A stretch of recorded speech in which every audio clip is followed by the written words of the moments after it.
Dan dalam sejarah di Indonesia, perang Diponegoro ini tercatat sebagai perang yang menelan korban paling banyak.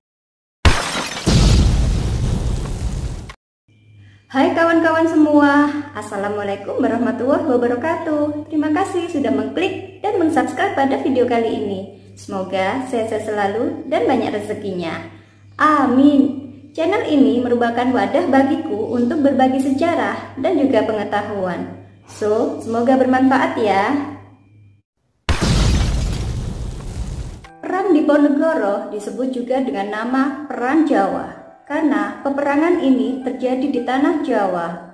Peperangan ini terjadi pada tahun 1825 sampai dengan 1830, yaitu sebuah peperangan yang dipimpin oleh Pangeran Diponegoro melawan pemerintahan Hindia Belanda. Dan dalam sejarah di Indonesia, perang Diponegoro ini tercatat sebagai perang yang menelan korban paling banyak, yaitu dengan terbunuhnya sebanyak 8.000 serdadu Hindia Belanda, 7.000 serdadu dari pribumi yang meninggal dunia, dan diperkirakan 200.000 orang Jawa meninggal dunia, serta kerugian materi hingga sebanyak 25 juta gulden, dan juga menyusutnya separuh penduduk di Yogyakarta yang ada pada saat itu. Pangeran Diponegoro lahir di Ngayogyakarta Hadiningrat atau yang sekarang dikenal dengan nama Yogyakarta. Beliau lahir tepatnya pada tanggal 11 November tahun 1785. Ayah beliau bernama Raden Mas Surojo atau yang lebih dikenal dengan nama Sultan Hamengkubuwono III, yaitu Raja ketiga dari Kesultanan di Yogyakarta. Dan ibunya bernama R.A. Mangkorowati, yaitu seorang selir atau garwa ampean yang berasal dari daerah Pacitan di Jawa Timur. Ketika lahir, Pangeran Diponegoro diberikan nama Mustahar, dan beliau juga mendapat gelar Bendoro Raden Mas Ontowiryo. Beliau juga diberikan nama secara Islam, yaitu Ngabdul Kamid. Dan ketika beliau dewasa, beliau diberikan nama Bendoro Pangeran Harya Dipanegara. Pada saat Pangeran Diponegoro dewasa, sang ayah, yaitu Sultan Hamengkubuwono III, ingin menjadikan beliau sebagai seorang raja. Tetapi Pangeran Diponegoro menolak permintaan dari ayahnya tersebut.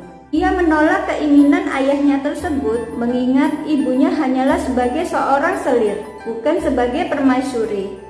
Sebab kawan, di dalam lingkungan bangsawan Jawa, yang berhak untuk menyandang sebagai putra mahkota hanyalah anak dari permaisuri atau anak dari istri sah. Sedangkan ibu dari Pangeran Diponegoro hanyalah sebagai seorang selir. Pangeran Diponegoro lebih tertarik pada bidang keagamaan ketimbang masalah pemerintahan keraton. Dia senang sekali membaur dengan rakyatnya. Karena hal tersebutlah akhirnya Pangeran Diponegoro lebih memilih tinggal di daerah Tegalrejo yang berdekatan dengan rumah buyut putrinya, yaitu Gusti Kanjeng Ratu Tegalrejo yang merupakan permaisuri Sultan Hamengkubuwono I, daripada beliau harus tinggal di keraton. Perang Diponegoro atau yang lebih dikenal dengan nama Perang Jawa diawali dari keputusan dan tindakan Hindia Belanda yang memasang patok-patok di atas lahan milik Diponegoro di daerah Tegalrejo.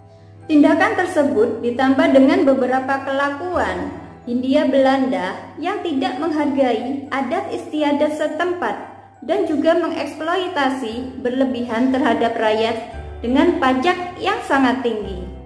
Segala tindakan yang dilakukan oleh penjajah membuat Pangeran Diponegoro merasa muak. Akhirnya, Pangeran Diponegoro mencetuskan sebuah perlawanan melawan penjajahan. Atas nasihat dari pamannya, yaitu G.P. Hamangkubumi, kemudian Pangeran Diponegoro menyingkir dari Tegalrejo, dan beliau membuat markas di Gua Selarong.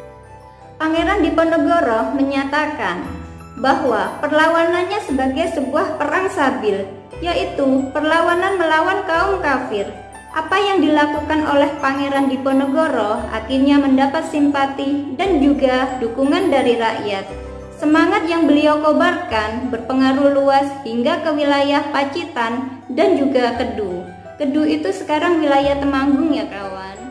Medan pertempuran yang dipimpin oleh Pangeran Diponegoro meliputi Yogyakarta, Temanggung, Banyumas, Banjarnegara, hingga ke timur sampai ke Surabaya. Beberapa tokoh karismatik yang ada pada saat itu juga mendukung perjuangan yang dilakukan oleh Pangeran Diponegoro, yang meliputi Kyai Mojo, Pakubuwono ke-6, Raden Tumenggung Praworodikdayo, dan juga Pangeran Diponegoro memiliki seorang panglima perang yang bernama Sentot Prawiryodirjo. Perang yang dilakukan oleh Pangeran Diponegoro merupakan sebuah perang gerilya, menjadikan kondisi alam sebagai senjata yang tak terkalahkan.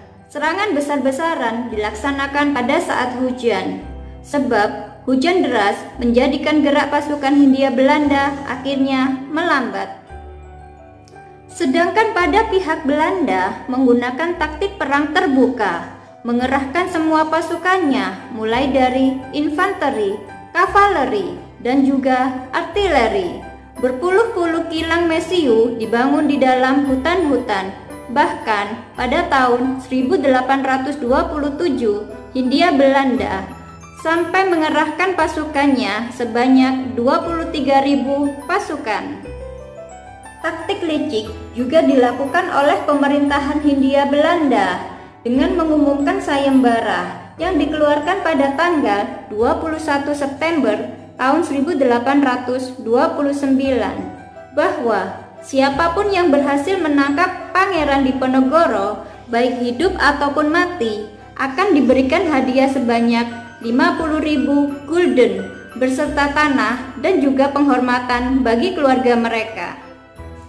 Dari pihak Hindia Belanda, peperangan ini dipimpin oleh seorang jenderal yang bernama Hendrik Marcus de Kok yang menggunakan benteng stelsel untuk mempersempit wilayah yang bisa dimenangkan oleh Pangeran Diponegoro. Perlawanan Pangeran Diponegoro lambat laun akhirnya melemah ketika Kyai Mojo dan juga panglima perangnya Sentot Prawiryodirjo beserta pasukannya ditangkap oleh Belanda. Pangeran Diponegoro sendiri ditangkap pada sebuah perjamuan dengan cara beliau dijebak tepatnya pada tanggal 28 Maret tahun 1830 yang pada saat itu bertepatan dengan Hari Raya Idul Fitri, dan Jenderal de Kok sendiri yang menjebak beliau. Pangeran Diponegoro bersedia menyerahkan diri dengan syarat sisa pasukan yang dimiliki beliau harus dibebaskan pada saat itu. Setelah ditangkap di Magelang, lalu Pangeran Diponegoro diasingkan di daerah Ungaran. Lalu pada tanggal 5 April dengan menggunakan kapal Pollux, beliau dibawa ke Batavia atau yang sekarang dikenal dengan nama Jakarta. Dan pada tanggal 30 April 1830, beliau diasingkan ke Manado beserta istri keenamnya dan juga ditawan di Benteng Amsterdam. Pada tahun 1834, Pangeran Diponegoro kemudian diasingkan lagi ke daerah Makassar.